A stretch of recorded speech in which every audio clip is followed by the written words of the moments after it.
नमस्कार मित्रांनो, आज जे बांगलादेशमध्ये चाललंय ते बघून असं वाटायला लागलं की बांगलादेश पाकिस्तानच्या दिशेने निघाला. भारत पाकिस्तानची फाळणी झाली त्यावेळेस पाकिस्तानमध्ये जवळजवळ 12 ते 15% हिंदू होते, पण आज ते 1% आसपास राहिलेले आहेत. हे सगळं घडलं ते धार्मिक कट्टरतेची जी त्या समाजाने त्याला महत्त्व दिलं, त्या महत्त्वामुळे तिथला प्रत्येक मुसलमान हा अगोदर मुसलमान आणि नंतर मानव असा प्रकार आहे. मानवता नावाची त्यांच्याकडे चीज नाही.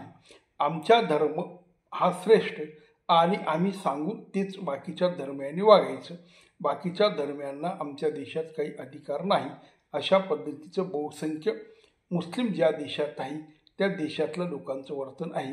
आणि त्यांनी मग अल्पसंख्याक समाजाला मोठ्या प्रमाणात त्रास दिला, त्यांचं शोषण केलं. मग त्यात हिंदू असतील, बौद्ध असतील, शीख असतील, ईसाई असतील, म्हणजे मुस्लिम सोडून जे जे बाकी धर्मीय लोक आहेत त्यांना त्या देशात काही अधिकार द्यायचे नाही, अशा पद्धतीचं मुस्लिमांचं वर्तन आहे. आणि पाकिस्तानात जेव्हा भारत स्वतंत्र झाला त्यानंतर तिथल्या हिंदूंना मुळातच नोकरीपासून बहिष्कृत करण्यात आले. त्यांना चांगलं शिक्षण घेऊ देण्यात आलं नाही. त्यांच्या दुकानावर, त्यांच्या व्यापारावर बहिष्कार टाकण्यात आले आणि त्यांच्या तरुण मुलींना पळवण्यात आलं. चांगल्या सुंदर स्त्रियांवर अत्याचार करण्यात आले आणि मोठ्या प्रमाणात हिंदू समाजाचं किंवा अल्पसंख्याक लोकांचं धर्मांतर करण्यात आलं. ज्यांनी धर्मांतराला मान्यता दिली नाही त्यांना देश सोडावा लागला. हे सगळं घडत असताना अनेक मंदिरावर, अनेक गुरुद्वारावर, अनेक चर्चवर हल्ले झाले आणि आजही ते हल्ले चालू आहेत. त्याच्यात काही कमतरता झालेली नाही, कारण मुळात त्या देशातले जे राजकारण आहे, त्या देशातली जी घटना आहे त्यातच मुळात इस्लाम हा ह्या देशातला प्रमुख धर्म राहील अशा पद्धतीचं लिहून ठेवलेलं आहे. म्हणजे भारतात जी धर्मनिरपेक्ष सरकार राहील, धर्मनिरपेक्ष पद्धतीने घटनेचं कामकाज चालेल असं जे आपल्याकडे लिहून ठेवलं तसा प्रकार नाही. त्या धर्मावर देश चालेल असं स्पष्टपणे लिहिलेले आहे. आणि तोच मार्ग आता बांगलादेशने सुरू केला. म्हणजे ज्या इंदिरा गांधींनी आपला सैन्याची आहुती देऊन ज्या पाकिस्तानपासनं बांगलादेश वेगळा केला, पाकिस्तानच्या सैन्याने अनुचित अत्याचार तिथल्या समाजावर केले ते सगळं विसरून आणि ज्या पद्धतीने भारताने त्यांना मदत केली त्याची कृतज्ञतेची भावना जाऊन त्या ठिकाणी हिंसाचाराची भूमिका त्या समाजाने घ्यायला सुरुवात केली आणि कट्टरता वाढला.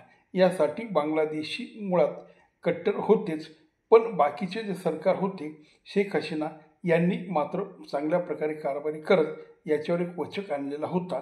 तो वचक त्या पळून गेल्यामुळे, म्हणजे त्यांना पळून लावल्यामुळे तो राहिला नाही आणि पाकिस्तानने मोठ्या प्रमाणात जिहादी त्या ठिकाणी पाठवले, धर्मान लोक पाठवले आणि तिथले आणि इथले दोघं धर्मान लोक एकत्र होऊन त्यांनी आता हिंदूवर अत्याचार करायला सुरुवात केली.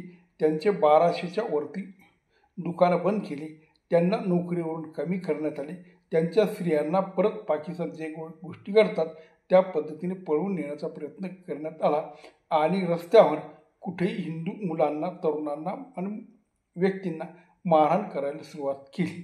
या एवढे 8 दिवसात कमीत कमी 12 ते 15 ठिकाणी हिंदूवर हल्ले झाले. पण त्या ठिकाणचे हंगामी पंतप्रधान युनूस असं म्हणतात की या छुटफूट घटना आहेत, या प्रसारमाध्यमं आणि हिंदू संघटना त्याला धर्माचा रंग देतात. तसं काही नाही, व्यक्तिगत थोडाफार विरोध असेल त्याच्याने या घटना घडतात. म्हणजे आज बांगलादेशमध्ये जवळजवळ 1 कोटीपेक्षा जास्त हिंदू आहेत. ते लवकरच तिथून एक तर पलायन करतील किंवा त्यांना धर्म बदलावा लागेल अशी परिस्थिती बांगलादेशच्या कट्टरवादी लोकांनी आणली.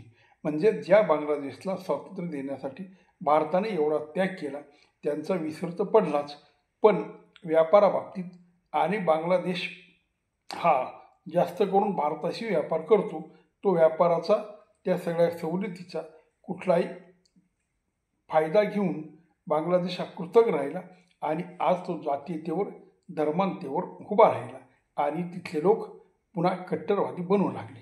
तेव्हा मित्रहो, आपल्या जे शेजारी देश आहेत हे सगळे देश अशा पद्धतीने एक एक करून भारतावर उलटू पाहत आहेत. कारण श्रीलंकेमध्ये मोठ्या प्रमाणात चीनने पकड बनवली आहे आणि बांगलादेशमध्ये त्यांनी ती सुरुवात केली. इकडे नेपाळमध्येही त्याने मोठ्या प्रमाणात त्या देशाला अर्थसहाय्य केले आणि हे सगळे देश हळूहळू भारतापासून दूर जाऊ लागले.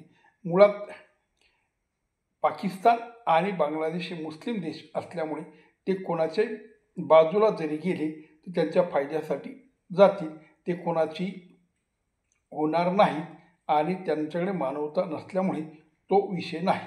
ज्या ज्या ठिकाणी इस्लाम सगळ्यात जास्त त्या देशात तिथले लोक इस्लाम धर्मी आहेत त्या देशात अल्पसंख्याक समाजाला कुठली जागा नाही.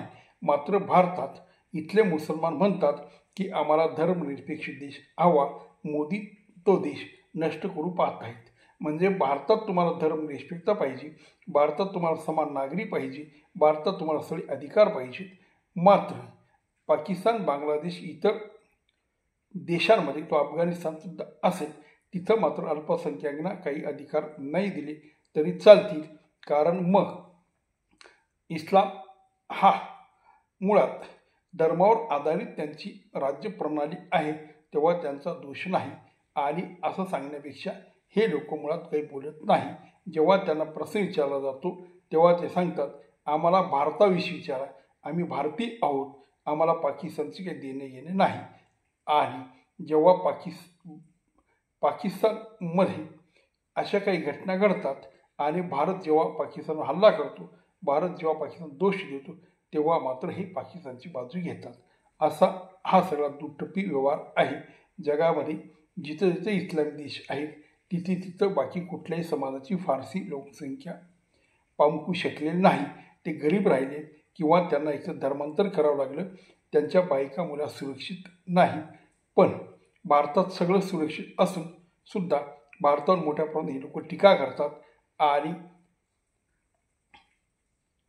आमिर खानसारखा व्यक्ती ज्याने ह्या देशात एक मुसलमान असून सुद्धा एक नट झाल्यावर सगळं काही मिळवलं आणि भारतीय समाजाने त्यांना डोक्यावर घेतलं, त्यांना अमाप संपत्ती दिली आणि त्यांची पत्नी स्वतः हिंदू असून ते असं म्हणाले की माझ्या पत्नीला म्हणजे किरण राव यांना हा देश सुरक्षित वाटत नाही. म्हणजे अशा प्रकारचे हे दुटप्पी वर्तन या लोकांचं आहे. तेव्हा मित्रहो, मी जे म्हणतो ते बरोबर आहे. बांगलादेश हा पाकिस्तानच्या दिशेने निघाला आणि तो लवकरच एक कट्टर देश बनेल असं दिसू लागलं. नमस्कार.